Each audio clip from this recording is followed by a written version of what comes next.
The Adventure of the Abbey Grange by Arthur Conan Doyle. Narrated by Peter Silverleaf.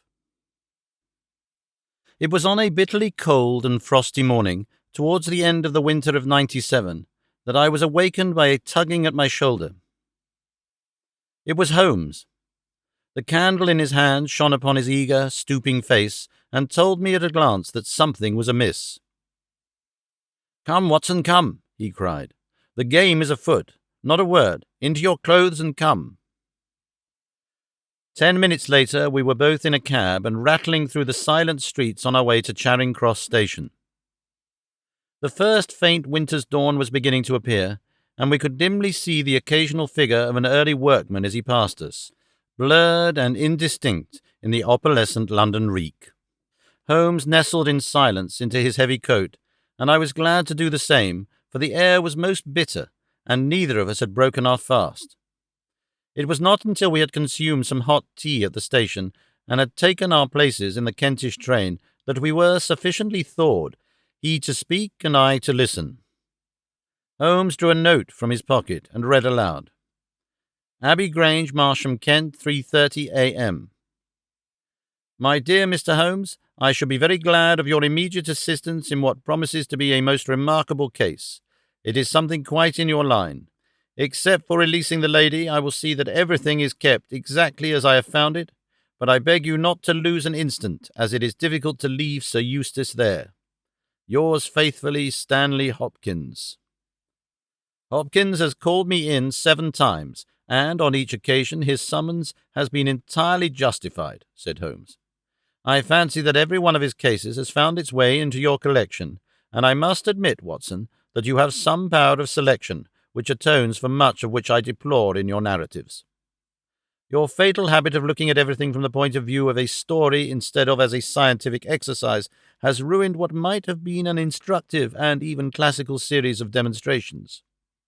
You slur over work of the utmost finesse and delicacy, in order to dwell upon sensational details which may excite, but cannot possibly instruct the reader. "Why do you not write them yourself?" I said with some bitterness. "I will, my dear Watson, I will. At present I am, as you know, fairly busy, but I propose to devote my declining years to the composition of a textbook, which shall focus the whole art of detection into one volume. Our present research appears to be a case of murder." "You think this Sir Eustace is dead, then?" "I should say so.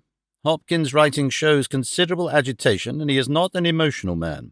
Yes, I gather there has been violence, and that the body is left for our inspection. A mere suicide would not have caused him to send for me. As to the release of the lady, it would appear that she has been locked in her room during the tragedy. We are moving in high life, Watson. Crackling paper, E.B., monogram, coat of arms, picturesque address. I think that friend Hopkins will live up to his reputation, and that we shall have an interesting morning. The crime was committed before 12 last night." "How can you possibly tell?" "By an inspection of the trains and by reckoning the time. The local police had to be called in, they had to communicate with Scotland Yard, Hopkins had to go out, and he in turn had to send for me. All that makes a fair night's work. Well, here we are at Chislehurst Station, and we shall soon set our doubts at rest." A drive of a couple of miles through narrow country lanes brought us to a park gate, which was opened for us by an old lodge-keeper, whose haggard face bore the reflection of some great disaster. The avenue ran through a noble park, between lines of ancient elms, and ended in a low, widespread house, pillared in front after the fashion of Palladio. The central part was evidently of a great age and shrouded in ivy, but the large windows showed that modern changes had been carried out, and one wing of the house appeared to be entirely new. The youthful figure and alert, eager face of Inspector Stanley Hopkins confronted us in the open doorway. "I'm very glad you have come, Mr. Holmes, and you too, Dr. Watson. But indeed, if I had my time over again, I should not have troubled you, for since the lady has come to herself, she has given so clear an account of the affair that there is not much left for us to do. You remember that Lewisham gang of burglars?" "What, the 3 Randalls?" Exactly. The father and two sons. It's their work. I have not a doubt of it. They did a job at Sydenham a fortnight ago and were seen and described. Rather cool to do another so soon and so near, but it is they beyond all doubt. It's a hanging matter this time. Sir Eustace is dead, then? Yes, he was knocked in with his own poker. Sir Eustace Brackenstall, the driver tells me. Exactly, one of the richest men in Kent. Lady Brackenstall is in the morning room. Poor lady, she has had a most dreadful experience. She seemed half dead when I saw her first.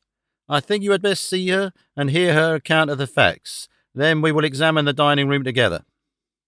Lady Brackenstall was no ordinary person. Seldom have I seen so graceful a figure, so womanly a presence, and so beautiful a face. She was a blonde, golden-haired, blue-eyed, and would no doubt have had the perfect complexion which goes with such colouring, had not her recent experience left her drawn and haggard. Her sufferings were physical as well as mental, for over one eye rose a hideous plum-coloured swelling, which her maid, a tall, austere woman, was bathing assiduously with vinegar and water. The lady lay back exhausted upon a couch, but her quick, observant gaze, as we entered the room, and the alert expression of her beautiful features, showed that neither her wits nor her courage had been shaken by her terrible experience. She was enveloped in a loose dressing-gown of blue and silver, but a black sequin-covered dinner dress lay upon the couch beside her. "I have told you all that happened, Mr. Hopkins," she said, wearily. "Could you not repeat it for me? Well, if you think it necessary, I will tell these gentlemen what occurred. Have they been in the dining-room yet?" "I thought they had better hear your ladyship's story first." "I shall be glad when you can arrange matters. It is horrible to me to think of him still lying there." She shuddered and buried her face in her hands.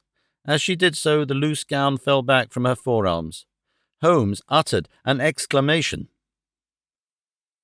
"You have other injuries, madam. What is this?"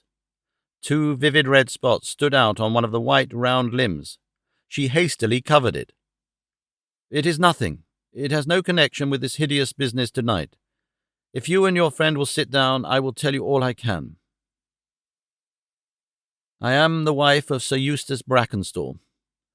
I have been married about a year. I suppose that it is no use my attempting to conceal that our marriage has not been a happy one. I fear that all our neighbours would tell you that, even if I were to attempt to deny it. Perhaps the fault may be partly mine. I was brought up in the freer, less conventional atmosphere of South Australia, and this English life, with its proprieties and its primness, is not congenial to me. But the main reason lies in the one fact which is notorious to everyone, and that is that Sir Eustace was a confirmed drunkard. To be with such a man for an hour is unpleasant. Can you imagine what it means for a sensitive and high-spirited woman to be tied to him for day and night? It is a sacrilege, a crime, a villainy to hold that such a marriage is binding. I say that these monstrous laws of yours will bring a curse upon the land. God will not let such wickedness endure." For an instant she sat, her cheeks flushed and her eyes blazing from under the terrible mark upon her brow. Then the strong, soothing hand of the austere maid drew her head down onto the cushion, and the wild anger died away into passionate sobbing. At last she continued, "I will tell you about last night. You are aware, perhaps, that in this house all the servants sleep in the modern wing. This central block is made up of the dwelling rooms, with a kitchen behind and our bedroom above. My maid, Teresa, sleeps above my room. There is no one else, and no sound could alarm those who are in the farther wing.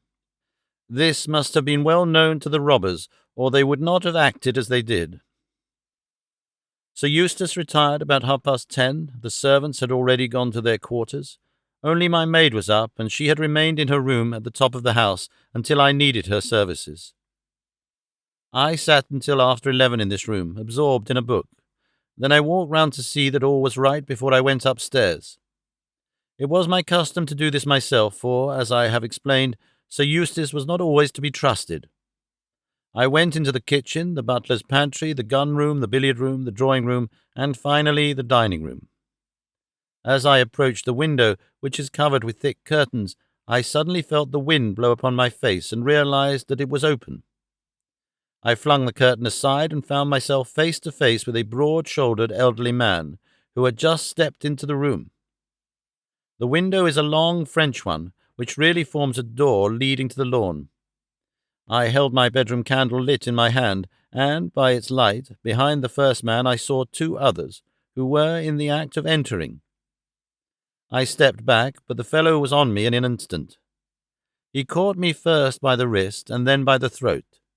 I opened my mouth to scream, but he struck me a savage blow with his fist over the eye, and felled me to the ground.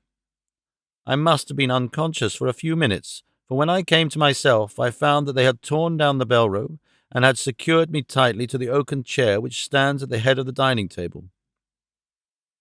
I was so firmly bound that I could not move, and a handkerchief round my mouth prevented me from uttering a word. It was at this instant that my unfortunate husband entered the room. He had evidently heard some suspicious sounds, and he came prepared for such a scene as he found. He was dressed in nightshirt and trousers, with his favourite blackthorn cudgel in his hand. He rushed at the burglars, but another, it was an elderly man, stooped, picked the poker out of the grate and struck him a horrible blow as he passed. He fell with a groan and never moved again. I fainted once more, but again it could only have been for a few minutes, during which I was insensible. When I opened my eyes I found that they had collected the silver from the sideboard, and they had drawn a bottle of wine which stood there. Each of them had a glass in his hand. I have already told you, have I not, that one was elderly with a beard and the others young, hairless lads. They might have been a father with his two sons. They talked together in whispers. Then they came over and made sure that I was securely bound. Finally they withdrew, closing the window after them. It was a quarter of an hour before I got my mouth free. When I did so, my screams brought the maid to my assistance. The other servants were soon alarmed, and we sent for the local police, who instantly communicated with London. That is really all that I can tell you, gentlemen, and I trust that it will not be necessary for me to go over so painful a story again. "Any questions, Mr. Holmes?" asked Hopkins. "I will not impose any further tax upon Lady Brackenstall's patience and time," said Holmes. "Before I go into the dining-room, I should like to hear your experience." He looked at the maid. "I saw the men before they ever came into the house," said she. "As I sat by my bedroom window, I saw 3 men in the moonlight down by the lodge gate yonder, but I thought nothing of it at the time. It was more than an hour after that I heard my mistress scream, and down I ran to find her, poor lamb, just as she says, and him on the floor, with his blood and brains over the room. It was enough to drive a woman out of her wits, tied there, and her very dress spotted with him, but she never wanted courage. Did Miss Mary Fraser of Adelaide and Lady Brackenstall of Abbey Grange hasn't learned new ways. You've questioned her long enough, you gentlemen. Now she is coming to her own room, just with her old Teresa, to get the rest that she badly needs." With a motherly tenderness, the gaunt woman put her arm round her mistress and led her from the room. "She has been with her all her life," said Hopkins, "nursed her as a baby, and came with her to England when they first left Australia 18 months ago. Teresa Wright is her name, and the kind of maid you don't pick up nowadays. This way, Mr. Holmes, if you please." The keen interest had passed out of Holmes's expressive face, and I knew that with the mystery all the charm of the case had departed. There still remained an interest to be effected, but what were these commonplace rogues that he should soil his hands with them? An abstruse and learned specialist who finds that he has been called in for a case of measles would experience something of the annoyance which I read in my friend's eyes. Yet the scene in the dining-room of the Abbey Grange was sufficiently strange to arrest his attention and to recall his waning interest.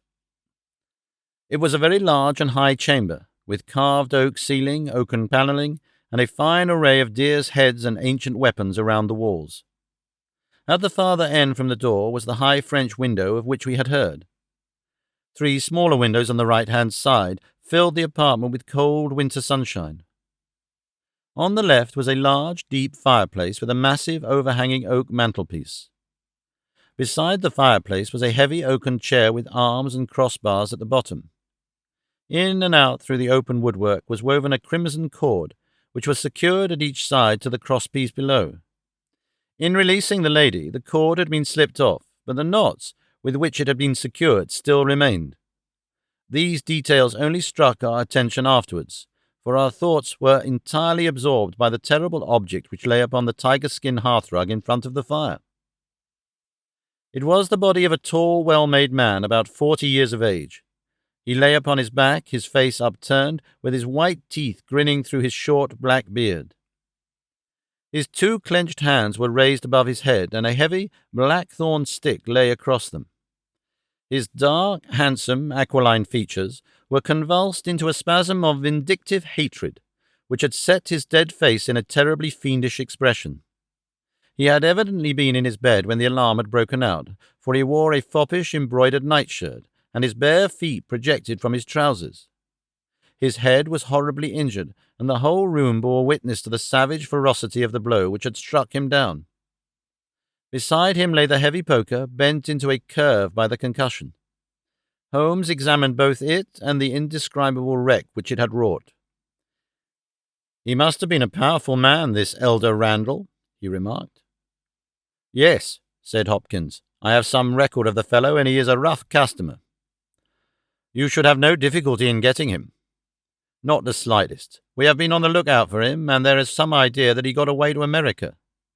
Now that we know that the gang are here, I don't see how they can escape. We have the news at every seaport already, and a reward will be offered before evening.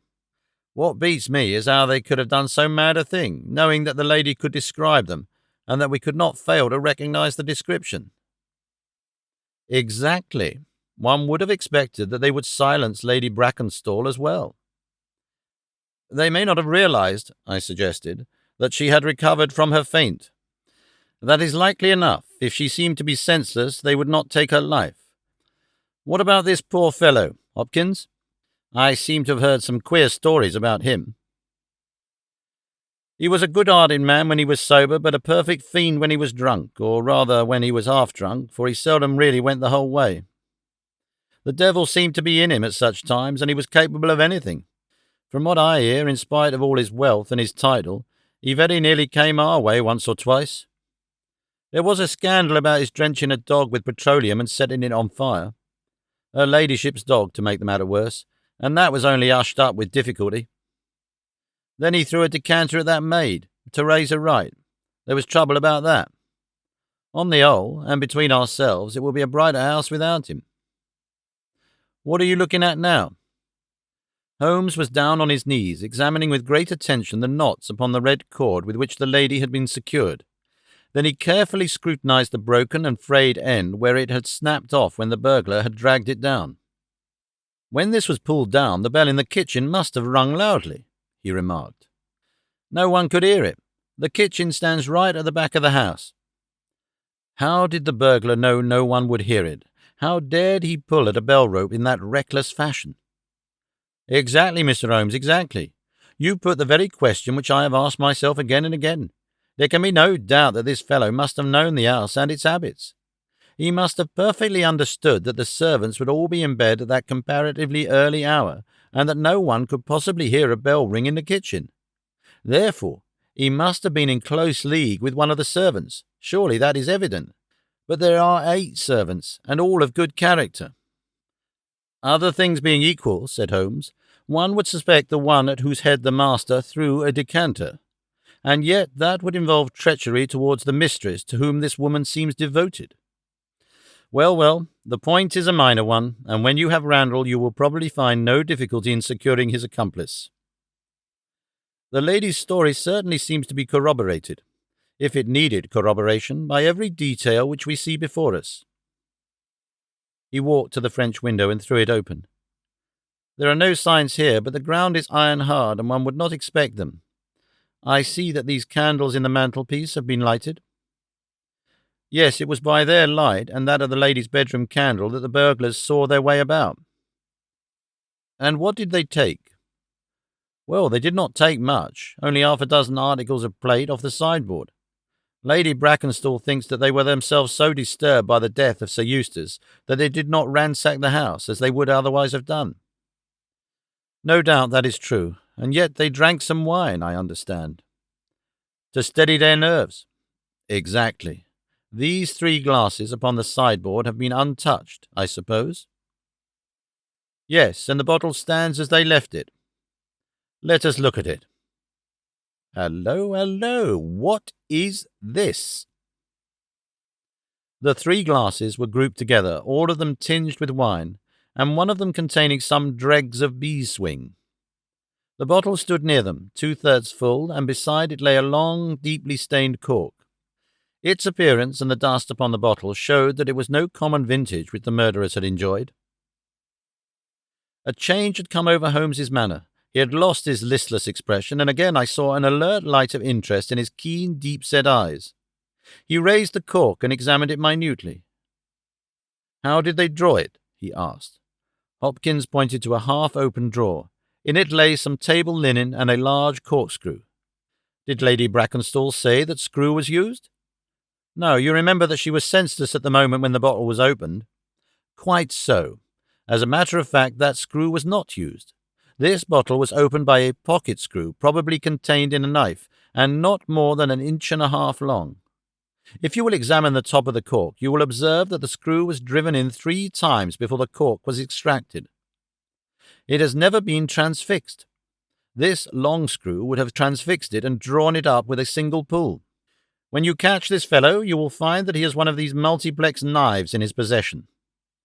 "Excellent," said Hopkins. "But these glasses do puzzle me, I confess. Lady Brackenstall actually saw the 3 men drinking, did she not?" "Yes, she was clear about that." "Then there is an end of it. What more is to be said? And yet you must admit that the 3 glasses are very remarkable, Hopkins." "What? You see nothing remarkable? Well, well, let it pass. Perhaps when a man has special knowledge and special powers like my own, it rather encourages him to seek a complex explanation when a simpler one is at hand. Of course, it must be a mere chance about the glasses. Well, good morning, Hopkins. I don't see that I can be of any use to you, and you appear to have your case very clear. You will let me know when Randall is arrested, and any further developments which may occur. I trust that I shall soon have to congratulate you upon a successful conclusion. Come, Watson, I fancy we may employ ourselves more profitably at home." During our return journey, I could see by Holmes's face that he was much puzzled by something which he had observed. Every now and then, by an effort, he would throw off the impression and talk as if the matter were clear, but then his doubts would settle down upon him again, and his knitted brows and abstracted eyes would show that his thoughts had gone back once more to the great dining-room of the Abbey Grange, in which this midnight tragedy had been enacted. At last, by a sudden impulse, just as our train was crawling out of a suburban station, he sprang onto the platform and pulled me out after him. "Excuse me, my dear fellow," said he, as we watched the rear carriages of our train disappearing round a curve. "I am sorry to make you the victim of what may seem a mere whim, but on my life, Watson, I simply can't leave that case in this condition. Every instinct that I possess cries out against it. It's wrong. It's all wrong. I'll swear that it's wrong. And yet the lady's story was so complete, the maid's corroboration was sufficient, the detail was fairly exact. What have I to put up against that? 3 wine-glasses, that is all. But if I had not taken things for granted, if I had examined everything with the care with which I should have shown, had we approached the case de novo and had no cut-and-dried story to warp my mind, should I not have then found something more definite to go upon? Of course I should. Sit down on this bench, Watson, until a train for Chislehurst arrives, and allow me to lay the evidence before you, imploring you in the first instance to dismiss from your mind the idea that anything which the maid or her mistress may have said must necessarily be true. The lady's charming personality must not be permitted to warp our judgment. Surely there are details in her story which, if we looked at in cold blood, would excite our suspicion. These burglars made a considerable haul at Sydenham a fortnight ago. Some account of them and of their appearance was in the papers, and would naturally occur to anyone who wished to invent a story in which imaginary robbers should play a part.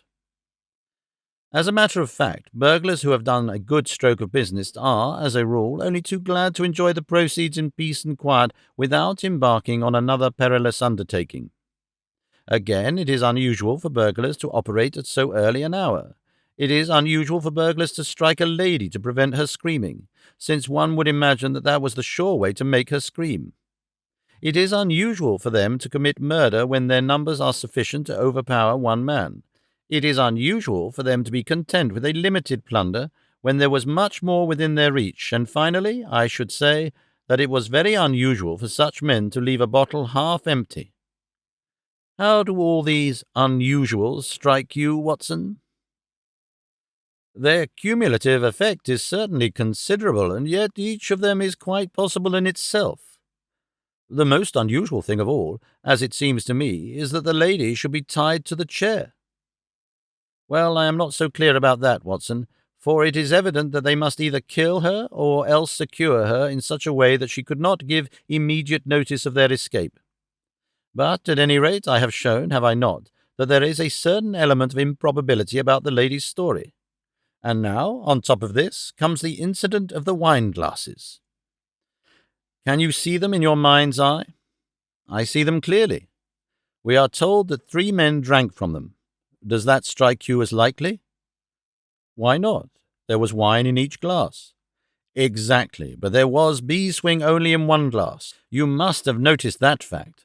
What does that suggest to your mind? The last glass filled would be most likely to contain beeswing. Not at all. The bottle was full of it, and it is inconceivable that the first 2 glasses were clear and the third heavily charged with it. There are 2 possible explanations, and only 2. One is that, after the second glass was filled, the bottle was violently agitated, and so the third glass received the beeswing. That does not appear probable. No, I am sure that I am right. Well, what then do you suppose? That only 2 glasses were used, and that the dregs of both were poured into a third glass, so as to give the false impression that 3 people had been there. In that way, all the beeswing would be in the last glass, would it not? Yes, I am convinced that that is so. But if I have hit upon the true explanation of this one small phenomenon, then in an instant the case rises from the commonplace to the exceedingly remarkable, for it can only mean that Lady Brackenstall and her maid have deliberately lied to us, that not one word of their story is to be believed, and that they have some very strong reason for covering the real criminal, and that we must construct our case for ourselves without any help from them. That is the mission which now lies before us, and here, Watson, is the Sydenham train. The household at the Abbey Grange were much surprised at our return, but Sherlock Holmes, finding that Stanley Hopkins had gone off to report to headquarters, took possession of the dining room, locked the door upon the inside, and devoted himself for 2 hours to one of those minute and laborious investigations which form the solid basis on which his brilliant edifices of deduction were reared. Seated in a corner like an interested student who observes the demonstration of his professor, I followed every step of that remarkable research. The window, the curtains, the carpet, the chair, the rope, each in turn was minutely examined and duly pondered. The body of the unfortunate baronet had been removed, and all else remained as we had seen it in the morning. Finally, to my astonishment, Holmes climbed up onto the massive mantelpiece. Far above his head hung the few inches of red cord which was still attached to the wire. For a long time he gazed upward at it, and then, in an attempt to get nearer to it, he rested his knee upon a wooden bracket on the wall. This brought his hand within a few inches of the broken end of the rope. But it was not this so much as the bracket itself which seemed to engage his attention. Finally he sprang down with an ejaculation of satisfaction. "It is all right, Watson," said he. "We have got our case, one of the most remarkable in our collection. But, dear me, how slow-witted I have been, and how nearly I have committed the blunder of my lifetime. Now I think that, with a few missing links, my chain is almost complete." "You have got your men?" "Man, Watson, man. Only one, but a very formidable person. Strong as a lion. Witness the blow that bent that poker. 6'3" in height, active as a squirrel, dexterous with his fingers, finally remarkably quick-witted, for this whole ingenious story is of his concoction. Yes, Watson, we have come upon the handiwork of a very remarkable individual. And yet, in that bell-rope, he has given us a clue which should not have left us a doubt." "Where was the clue?" "Well, if you were to pull down a bell-rope, Watson, where would you expect it to break? Surely at the spot where it is attached to the wire. Why should it break 3 inches from the top, as this one has done? Because it is frayed there. Exactly. This end, which we can examine, is frayed. He was cunning enough to do that with his knife, but the other end is not frayed. You could not observe that from here, but if you were on the mantelpiece you would see that it is cut clean off without any mark of fraying whatever. You can reconstruct what occurred. The man needed the rope. He would not tear it down for fear of giving the alarm by ringing the bell. What did he do? He sprang up on the mantelpiece, could not quite reach it, put his knee on the bracket, you will see the impression in the dust, and so got his knife to bear upon the cord. I could not reach the place by at least 3 inches, from which I infer that he is at least 3 inches a bigger man than I. Look at that mark upon the seat of the oaken chair. What is it? Blood. Undoubtedly it is blood. This alone puts the lady's story out of court. If she was seated on the chair when the crime was done, how comes that mark? No, she was placed in the chair after the death of her husband. I'll wager that the black dress shows a corresponding mark to this. We have not yet met our Waterloo, Watson, but this is our Marengo, for it begins in defeat and ends in victory. I should like now to have a few words with the nurse, Teresa. We must be wary for a while if we are to get the information which we want. She was an interesting person, this stern Australian nurse, taciturn, suspicious, ungracious. It took some time before Holmes' pleasant manner and frank acceptance of all that she said thawed her into a corresponding amiability. She did not attempt to conceal her hatred for her late employer. Yes, sir, it is true that he threw the decanter at me. I heard him call my mistress a name, and I told him that he would not dare to speak so if her brother had been there. Then it was that he threw it at me. He might have thrown a dozen if he had, but left my bony body bird alone. He was forever ill-treating me, and she too proud to complain. She will not even tell me all that he has done to her. She never told me of those marks on her arm that you saw this morning, but I know very well that they come from a stab with a hatpin. The sly devil! God forgive me that I should speak of him so, now that he is dead, but a devil he was, if ever one walked the earth. He was all honey when we first met him, only 18 months ago, and we both felt as if it were 18 years.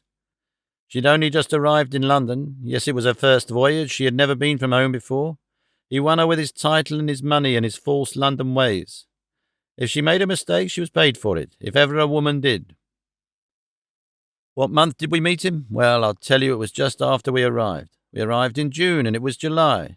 They were married in January of last year. Yes, she is down in the morning room again, and I have no doubt she will see you, but you must not ask too much of her, for she has gone through all that flesh and blood will stand. Lady Brackenstall was reclining on the same couch, but looked brighter than before. The maid had entered with us, and began once more to foment the bruise upon her mistress's brow. "I hope," said the lady, "you have not come to cross-examine me again." "No," Holmes answered in his gentlest voice, "I will not cause you any unnecessary trouble, Lady Brackenstall, and my whole desire is to make things easy for you, for I am convinced that you are a much-tried woman. If you will treat me as a friend and trust me, you may find that I will justify your trust." "What do you want me to do?" "To tell me the truth." "Mr. Holmes." No, Lady Brackenstall, it's no use. You may have heard of any little reputation which I possess. I will stake it all on the fact that your story is an absolute fabrication." Mistress and maid were both staring at Holmes with pale faces and frightened eyes. "You are an imprudent fellow," cried Teresa. "Do you mean to say that my mistress has told a lie?" Holmes rose from his chair. "Have you nothing to tell me?" "I have told you everything." "Think once more, Lady Brackenstall. Would it not be better to be frank?" For an instant there was a hesitation in her beautiful face. Then some new, strong thought caused it to set like a mask. "I've told you all I know." Holmes took his hat and shrugged his shoulders. "I am sorry," he said, and without another word we left the room and the house. There was a pond in the park, and to this my friend led the way. It was frozen over, but a single hole was left for the convenience of a solitary swan. Holmes gazed at it, and then passed on to the lodge gate. Then he scribbled a short note for Stanley Hopkins, and left it with the lodge-keeper. It may be a hit or it may be a miss, but we are bound to do something for friend Hopkins just to justify this second visit," said he. "I will not quite take him into my confidence yet. I think our next scene of operations must be the shipping office of the Adelaide-Southampton line, which stands at the end of Pall Mall, if I remember right. There is a second line of steamers which connects South Australia with England, but we will draw the larger cover first." Holmes' card sent in to the manager ensured instant attention, and he was not long in acquiring all the information he needed. In June of '95, only one of their line had reached a home port. It was the Rock of Gibraltar, their largest and best boat. A reference to the passenger list showed that Miss Fraser of Adelaide, with her maid, had made the voyage in her. The boat was now somewhere south of the Suez Canal on her way to Australia. Her officers were the same as in '95, with one exception. The first officer, Mr. Jack Crocker, had been made a captain and was to take charge of their new ship, the Bass Rock, sailing in 2 days' time from Southampton. He lived at Sydenham, but he was likely to be in that morning for instructions, if we cared to wait for him. No, Mr. Holmes had no desire to see him, but would be glad to know more about his record and character. His record was magnificent. There was not an officer in the fleet to touch him. As to his character, he was reliable on duty, but a wild, desperate fellow off the deck of his ship. Hot-headed, excitable, but loyal, honest, and kind-hearted. That was the pith of the information with which Holmes left the office of the Adelaide-Southampton Company. Thence he drove to Scotland Yard, but instead of entering, he sat in his cab with his brows drawn down, lost in profound thought. Finally, he drove round to the Charing Cross Telegraph Office, sent off a message, and then, at last, we made for Baker Street once more. "No, I couldn't do it, Watson," said he, as we re-entered our room. "Once that warrant was made out, nothing on earth would save him. Once or twice in my career I feel that I have done more real harm by my discovery of the criminal than ever he had done by his crime. I have learned caution now, and I'd rather play tricks with the law of England than with my own conscience. Let us know a little more before we act." Before evening we had a visit from Inspector Stanley Hopkins. Things were not going very well with him. "I believe that you are a wizard, Mr. Holmes. I really do sometimes think that you have powers that are not human. Now, how on earth could you know that the stolen silver was at the bottom of that pond?" "I didn't know. But you told me to examine it." "You got it, then?" "Yes, I got it." "I am very glad if I have helped you." "But you haven't helped me. You have made the affair far more difficult. What sort of burglars are they who steal silver and throw it into the nearest pond?" "It was certainly rather eccentric behaviour. I was merely going on the idea that if the silver had been taken by persons who did not want it, who merely took it for a blind, as it were, then they would naturally be anxious to get rid of it." "But why should such an idea cross your mind?" "Well, I thought it was possible. When they came out through the French window, there was the pond with one tempting little hole in the ice right in front of their noses. Could there be a better hiding place?" "Aha, a hiding place. That is better," cried Stanley Hopkins. Yes, I see it all now. It was early. There were folk upon the roads. They were afraid of being seen with the silver, so they sank it in the pond, intending to return for it when the coast was clear." "Excellent, Mr. Holmes. That is better than your idea of a blind." "Quite so. You have got an admirable theory. I have no doubt that my own ideas were quite wild, but you must admit that they have ended in discovering the silver." "Yes, sir, yes. It was all your doing, but I have had a bad setback." "A setback?" "Yes, Mr. Holmes. The Randall gang were arrested in New York this morning." "Dear me, Hopkins. That is certainly rather against your theory that they committed a murder in Kent last night." "It is fatal, Mr. Holmes, absolutely fatal. Still, there are other gangs of 3 besides the Randalls, or it may be some new gang of which the police have never heard." "Quite so. It is perfectly possible. What, are you off?" "Yes, Mr. Holmes, there is no rest for me until I have got to the bottom of the business. I suppose you have no hint to give me?" "I have given you one." "Which?" "Well, I suggested a blind." "But why, Mr. Holmes, why?" "Ah, that's the question, of course. But I commend the idea to your mind. You might possibly find that there was something in it. You won't stop for dinner? Well, good-bye, and let us know how you get on." Dinner was over and the table cleared before Holmes alluded to the matter again. He had lit his pipe and held his slippered feet to the cheerful blaze of the fire. Suddenly he looked at his watch. "I expect developments, Watson." "When?" "Now, within a few minutes. I dare say you thought I acted rather badly to Stanley Hopkins just now." "I trust your judgment." "A very sensible reply, Watson. You must look at it this way. What I know is unofficial. What he knows is official. I have the right to private judgment, but he has none. He must disclose all, or he is a traitor to his service.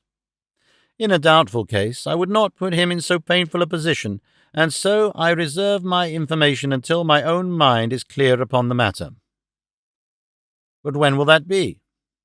"The time has come. You will now be present at the last scene of a remarkable little drama."